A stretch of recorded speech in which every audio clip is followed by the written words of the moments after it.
Oh, stop being a penny pincher. Let's spend some money. If I said this to you, would your heart start to pound? Would your palms start to get sweaty and you think, I'm not exactly sure what to say, Vanessa?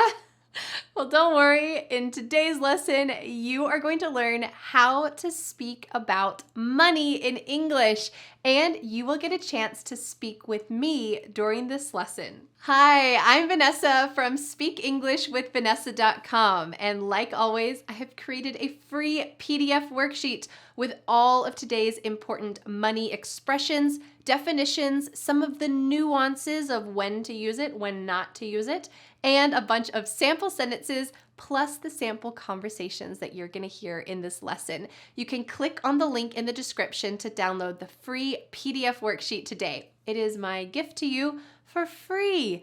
Even though this is a lesson about money, it is for free. First, we're going to talk about some common expressions about money.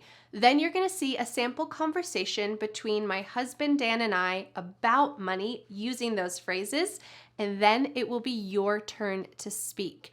I will be speaking with you about money, so make sure you pay attention, learn these phrases, and speak about money. All right, let's get started with these phrases. If your friend opens their wallet and out fall 4 50s, they have $200 just sitting in their wallet, I would say they are loaded. They are filthy rich. They are rolling in money. Now, maybe $200 to you is an enormous amount of money. Maybe it's nothing to you, but I don't have $200 just sitting in my wallet for fun. So if someone has a lot of money, these are 3 fun expressions that you can use to talk about someone who has an enormous amount of money. We might say, he owns 3 houses, 2 boats, and 5 cars. He is loaded. He is filthy rich. He is rolling in money. If you are rolling in money, you might be called the 1%. This is never a positive thing to be called. Or you might be called out of touch. Both of these expressions, the 1%, to be out of touch, both mean that really you have no idea how normal people live. So we might say, man, ever since he got this high-paying job, he has become so out of touch. He doesn't realize that I can't go to a fancy restaurant every weekend. He must be the 1%. Now, really, to be the 1%, you have to have like billions of dollars. But we often use this in daily conversation to mean someone who has so much money that they have no idea how normal people live. They are the 1%. They are out of touch. Now, what if you open your wallet and, I only have $2. That's all the money I own. Well, what could we say for you? Well, you could say you're poor, but it's not a very kind expression, and we want to expand your vocabulary today. So if you don't have much money, here's some expressions you could use. I'm just scraping by. To scrape has this idea that you are really trying to find the last amount of money in your bank account or in your piggy bank. I'm scraping by. Or if you don't have any money, you might say, I had to scrounge to buy my friend a birthday present. That means you just had to make money appear somehow. You looked in the couch cushions, you looked in your car, you looked anywhere you could. You had to scrounge to buy your friend a birthday present. You could say, we're really trying to just make ends meet. This means you don't have any extra money at all. In fact, every little bit of money is just trying to connect your life, to have enough food, to have electricity, to be able to survive. These next 2 expressions for being poor are kind of more indirect. We could say, money is tight right now, so I can't go out to eat. Money is tight means I don't have any extra money at all. But instead of saying, I'm too poor to go to a restaurant, you can say, money's tight right now, so I can't go out to eat. Why don't we make some food at home and spend time together? Or you might say, right now I'm on a budget, so I can't go out to eat. When you are on a budget, it means that you don't have any extra money. You are being so careful with your money because you don't have any extra money. Sorry, I'm on a budget right now. I can't go to that fancy restaurant. Let's just make food at home and have a good time. Now, some people have enough money to survive and a little bit more, but they don't want to spend it. There are some negative expressions for people like this. We might say, he's so stingy. He never wants to contribute to our parents' Christmas present. Well, maybe he has an extra $20 to help spend for your parents' Christmas present, but he never wants to do it. He's stingy. Or you might say, he is such a penny pincher. He wanted to make sure that the bill was exactly split so that he didn't have to pay 1 penny more. He's such a penny pincher. Now, if someone calls you a penny pincher or calls you stingy, it is negative. Stop being such a penny pincher. You might respond and say, sorry, money's tight right now. I can't spend any extra money. That's a great response. But if you don't want to spend any extra money, there is a great cultural phrase that you might use. Stop being such a Scrooge. If you have ever read or watched a movie or a play from Charles Dickens from A Christmas Carol. A Christmas Carol is a book written by Charles Dickens, and the main character is Scrooge. He has a lot of money, but he hates to spend it. So this expression has been brought into our daily life speech to talk about someone who hates spending money and being generous. Don't be such a Scrooge. Stop being a Scrooge and just donate $20 to our parents' Christmas present. Now, on the other hand, if you have a little bit extra money, but you're careful how you spend your money, we can talk about this in a positive way. So on one hand, we have someone who's stingy, who really doesn't like to spend any extra money to help other people or for good things. They kind of have this negative attitude. What about people who don't want to spend extra money, but it's used in a more positive way? We might say, he's so frugal. He wants to be careful about how he spends his money. He always researches really carefully before he buys something. He's frugal. This is a positive expression for someone who's careful with their money. If you're frugal, there is a chance that you are a saver. A saver, as you can imagine, is someone who likes to save money, and it's generally seen as a positive thing. You're not being a Scrooge and keeping your money only for yourself. No, you're just a saver. You are trying to save. Sometimes we say, I'm saving for a rainy day. Your car breaks down. It's okay. I'm a saver. I have some money that I can spend for my car because I'm a saver. But what do you call someone who is not a saver? A spender. If someone said, stop being such a penny pincher, let's go spend some money, they are absolutely a spender. This is someone who loves buying stuff. You might even call them a high roller. He is such a high roller. I don't like to go shopping with him because he just buys so much stuff and pressures me to buy more. The next phrase for spending lots of money, I'm curious if this applies to you. Money burns a hole in his pocket. Does money burn a hole in your pocket? You can imagine that when you get paid from your job, that money, it's like fire. You just have to spend it. Oh, you can't stop thinking about it. Money burns a hole in your pocket. You are not a saver. You have to spend it. You're a spender. You're a high roller. Money burns a hole in your pocket. What happens if you're not stingy? You're not a penny pincher. You're not a Scrooge. You are generous. You are charitable.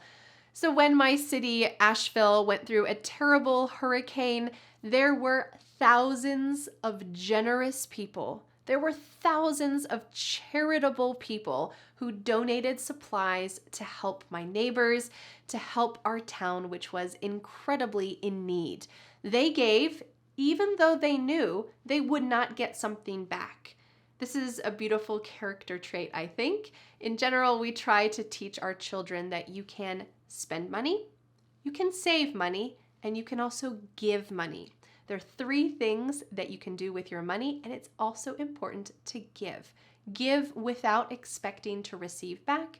Just be charitable. Our final category of expressions to talk about money is, what do you call people who are smart with money? These people might have a lot of money, or they might have not much money. It doesn't matter. You can be smart with money no matter how much money you have. We might say, she is money savvy. Savvy is a very fun word. And this just means you're smart with money. She is money savvy. She always makes sure that she spends the right amounts at the right time. What do people who are smart with money do? Well, they make a budget. Notice the pronunciation of this word, budget. They make a budget. This is different than the previous expression, to be on a budget. To be on a budget kind of sounds like to be on a diet. You're trying to lose weight. You're trying to really keep your money close to you when you're on a budget. But to make a budget means that you are trying to determine, how much do I need to spend on my house? How much do I need to spend on my medical expenses, on my food? I need to make sure that all of my money is accounted for, that I'm not just spending here, spending there. There's probably enough money. I think there's enough money. It'll be fine. Nope. You're going to make a budget. This is a really smart thing to do. How much money do you have coming in? This is your income. And how much money do you have going out? These are your expenses. It is usually recommended to try to track your expenses and also to make sure that any extra money you have, you know what is happening with that. Are you putting it in a savings account? Are you trying to save up for something in particular? Do you know that next month you're going to have a big expense? You're going to have to repair your roof. Okay, make sure that you save the money for that. This means you are making a budget. It takes some experience. It takes some hard work, but it is definitely worth it. And there's some great apps out there that can help you with this. I know that there's an app called the EveryDollar app. Mint.com is a great app. There are plenty of budgeting apps that can help you to track your money so that you don't waste it. And the final expression that is for people who are smart with money is, don't spend above your means. What does the word means mean?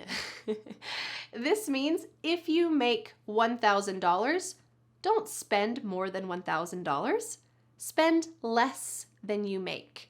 Don't spend above your means. This is a common wisdom that is given about money. Don't spend above your means.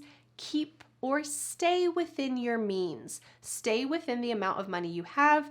Try not to use credit cards, get a loan. These types of things are not being smart with money. Instead, live within your means. All right, we have just talked about plenty of expressions for talking about money, rich, poor, using money, smart with money, all of this. Now it's time to see this in a real conversation. So my husband Dan and I are going to be using some of the expressions that you learned today in a conversation about money. I want you to listen carefully because after this conversation, it's going to be your turn to speak with me about money. I know that money can be a taboo topic, but today, you know what? We are just going to speak freely. Practice using English out loud. So let's watch that sample conversation and then it will be your turn. Let's go.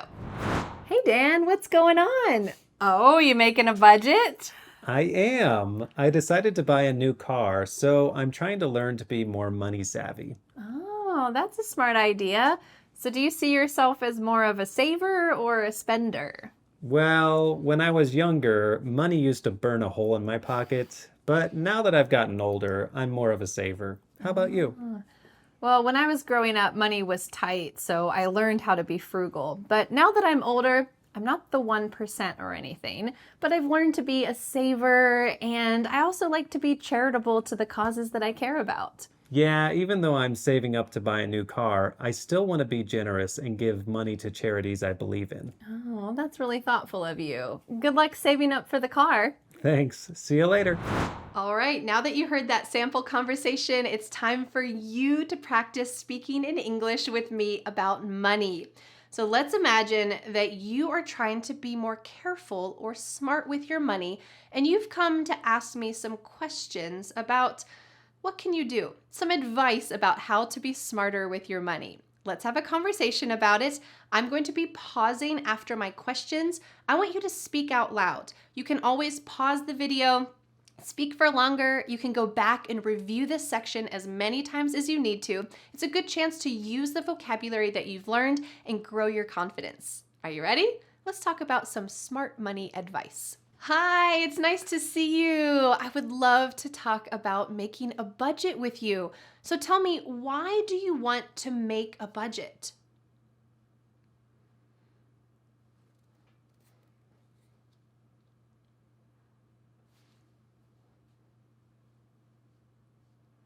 Well, it's always a great idea to be smart with your money.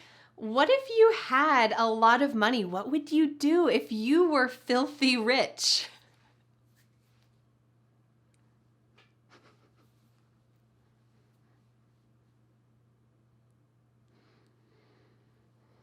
Those sound like some fun and great ideas. Well, I have a question for you. My sister has always been a spender, and she really wants to become a saver.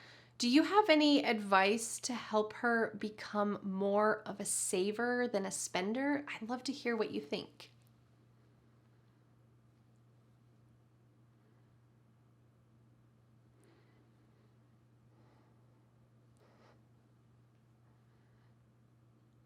Well, thanks so much for your advice. I'll be sure to share that with her. And let's get together and work on making a budget so that you can become filthy rich someday.